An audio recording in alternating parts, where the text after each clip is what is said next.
desleal, inconstante, venal. Ele próprio por vezes se dava conta dos defeitos e se autocensurava, mas não o chamassem rapazinho. Nisso não deixava de ter razão. Não foi por imaturidade que cometeu seus erros, foi por não conhecer limites, pois a mãe de todo ausente não os dera, enquanto o pai mandava fazer as vontades do menino, criado solto. Tinha consciência da condição de herdeiro legítimo de um império, que não estava em decadência ou se mostrava inviável. O Reino Unido de Brasil, Portugal e Algarves era uma potência, e sua parte americana a esperança de paz, sensatez e prosperidade diante das lastimáveis escolhas e realidades da fragmentada metade hispânica do continente. Nascido saudável, assim se manteve, a não ser por eventuais manifestações de epilepsia. A estudar, preferia brincar, caçar, cavalgar, se dedicar a trabalhos manuais, como ferreiro e marceneiro, conviver com criados, a quem por vezes agredia, divertindo-se com a circunstância de que eles não podiam revidar, mas também lia sobre história, política, cultura e estudava música, tornando-se precoce compositor. Hiperativo, dormia pouco e a tudo se dava com intensidade, especialmente às atividades recreativas varonis.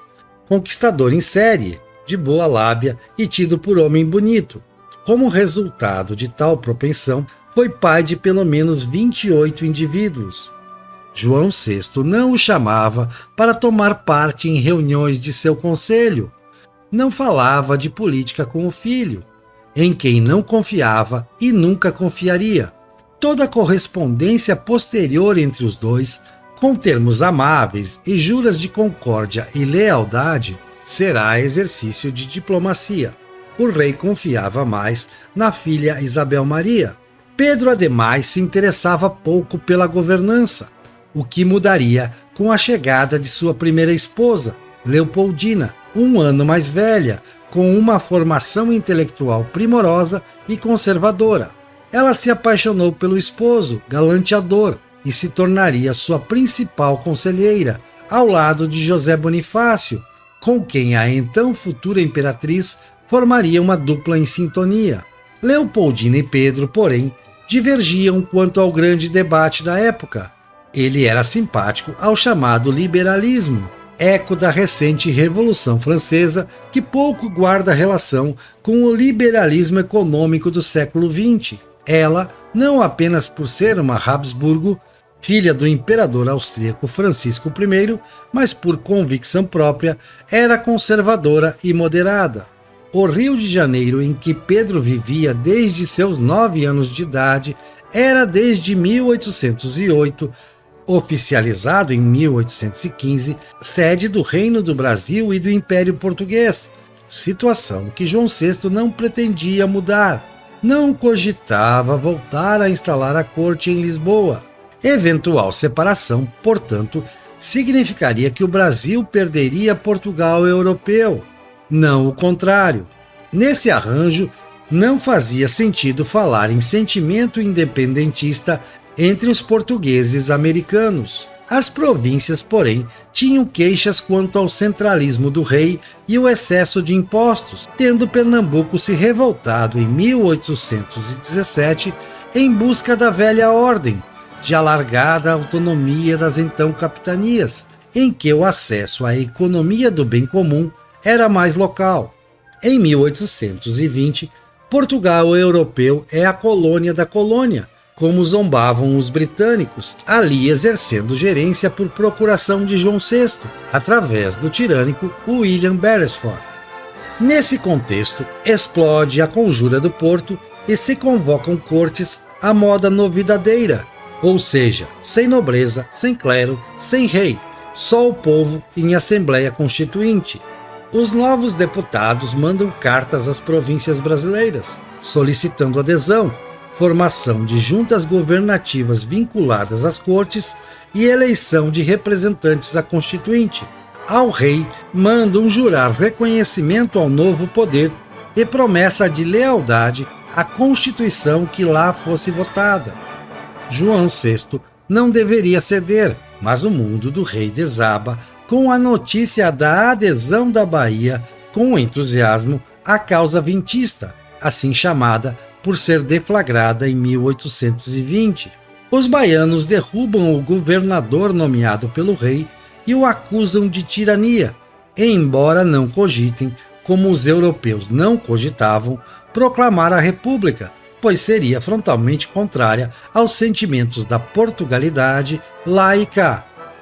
O rei hesita, não quer partir, mas acaba o fazendo em abril de 1821, para evitar que Pedro o fizesse e fosse aclamado rei constitucional ao chegar a Lisboa. Estava certo em não confiar no filho. Estava errado em achar que os jacobinos vintistas tinham Pedro como aliado.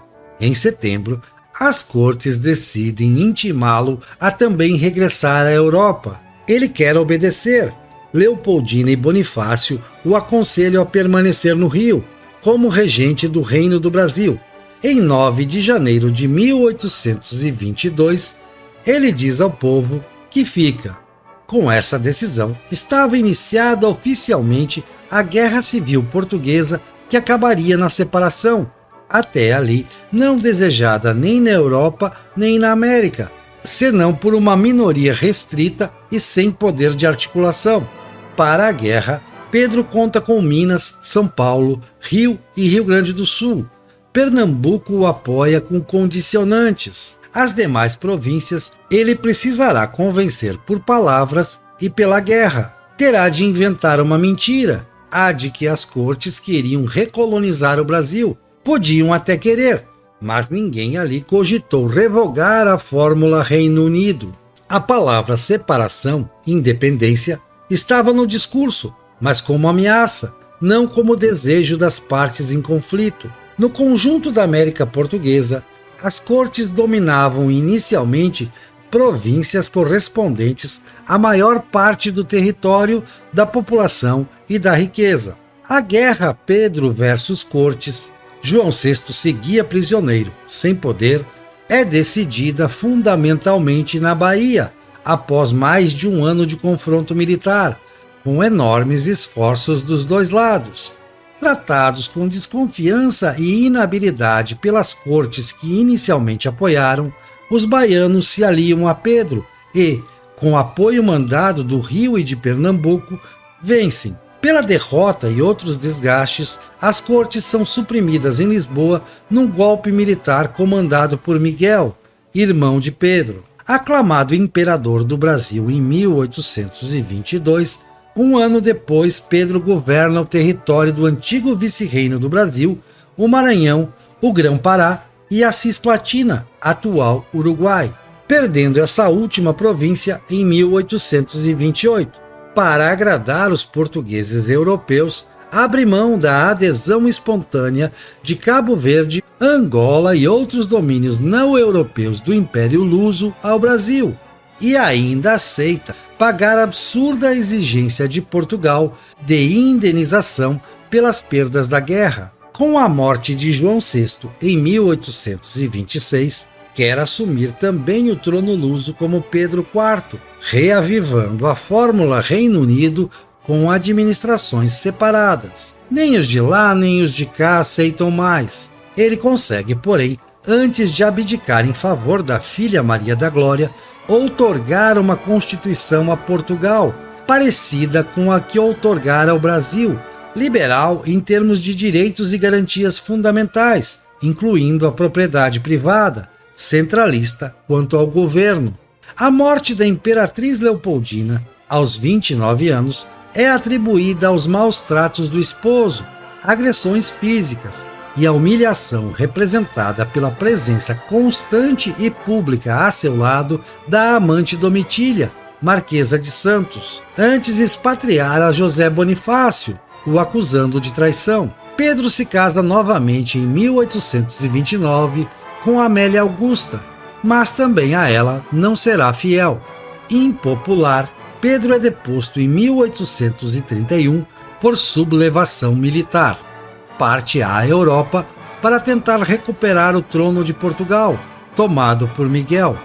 Pedro o tira de lá 3 anos depois, graças a apoio estrangeiro e simpatias internas de seus antigos inimigos liberais vintistas. Morre aos 35 anos, tuberculoso, no mesmo quarto em que nascera, no Palácio Queluz, em Sintra. Consegue deixar 2 filhos seus, Pedro II e Maria II, nos tronos de Brasil e Portugal, respectivamente. Que saíssem à mãe, não ao pai, era a esperança dos súditos.